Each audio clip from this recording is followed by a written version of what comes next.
Good afternoon, Britain. It's 33 minutes past 1. Two female boxers who previously failed a gender eligibility test have been cleared to compete at the Paris 2024 Olympics. Well, Algeria's Iman Khalif was disqualified by the International Boxing Association over high testosterone levels. And Taiwan's Lin Yu Ting failed a biochemical test for gender eligibility. Both are deemed to pose an unfair advantage among other athletes. But should they be banned from this year's tournament? Well, joining us now is the author of Fair Play for Women, Fiona McAnena. Fiona, thank you so much for joining us. Firstly, there's a lot of confusion in the reporting around this. Obviously, there have been some cases in the past where women born as women have naturally high testosterone levels, and sometimes there have been cases where it's transgender women. Do we know which it is in this case? It's never about naturally high testosterone levels in women. When they talk about females with these high testosterone levels, they're really talking about males with disorders of sex development. And in some cases, rarely happens in developed countries, but in some cases, babies born with these disorders are wrongly labeled as female, and then they grow up and go through male puberty, and everyone then knows they're male.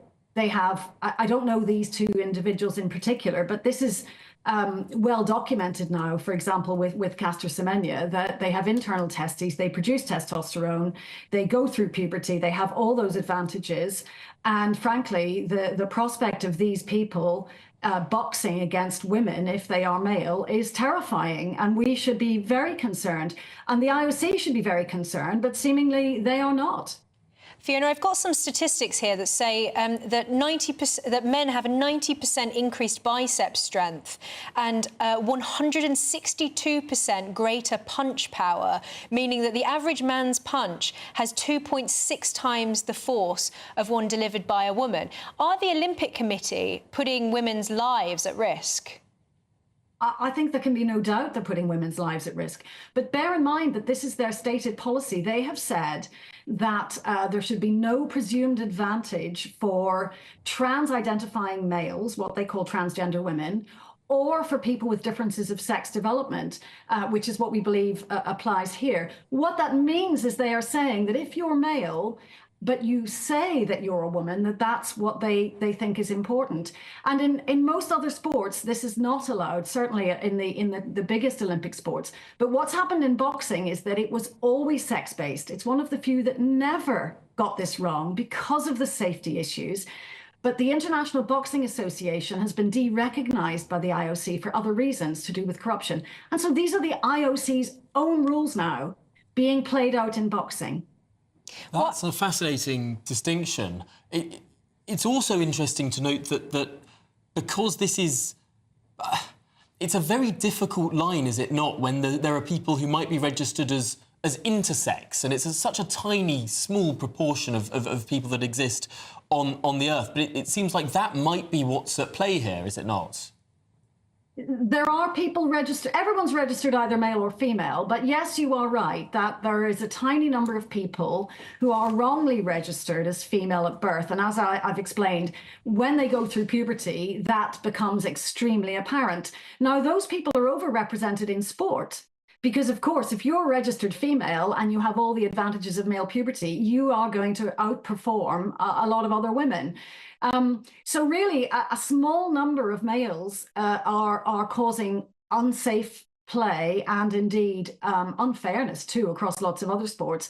And it's very stark in boxing because of the safety issue.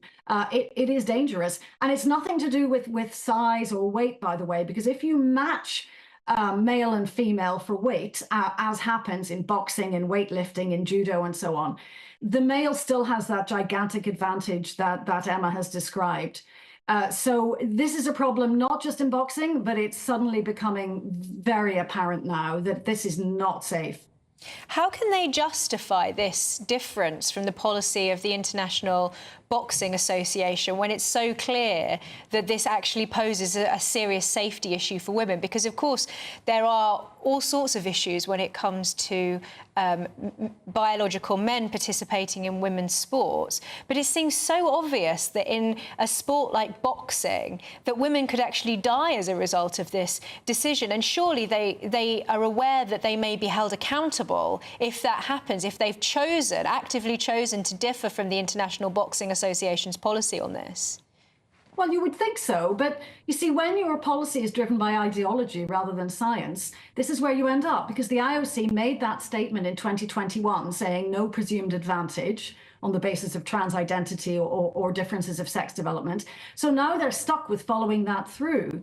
If you say that trans women are women, then this is where you end up. These boxers, as we understand it, do not have trans identities, but they have disorders of sex development. They have male bodies. So, but the impact for women competing against them is the same, and it is indeed dangerous. But I would say, you know, we shouldn't have to wait until it's seriously dangerous like this. We've known that it's unfair. In the Tokyo Olympics, we had a male weightlifter in the women's competition, and everyone knew that was unfair, and still nothing was done. So weightlifting internationally has finally changed its rules, and now they don't allow males in women's competitions. But it took the Tokyo Olympics to make that change. But this one is all really on the IOC. This is their choice. It's their policy. Now, we don't know whether these individuals actually even knew that they were intersex or had a difference in biological sex development as they were growing up. It seems that there is a lot of uncertainty around this case. But what we do know is that with intersex people, they might also be at risk themselves if they were put in the male category. I mean, what should happen here? Perhaps a third category? Look, everyone is either male or female, and you're quite right. They may not have known. They have been subject to tests in the past. It seems pretty clear now. It's not complicated to work out if someone's male or female. There are lots of simple ways of doing that now. Most people never get to the Olympics. So quite honestly, if they're not good enough to box in the men's category, they shouldn't be there. There's no right for people to get access to sport in order to perform. But there is an expectation that women and girls will have equal opportunity in sport. And that has to mean not having to compete against anyone male. That's what's simple about this. OK, well, Fiona McAnena, thank you so much for talking us through that really fascinating story there.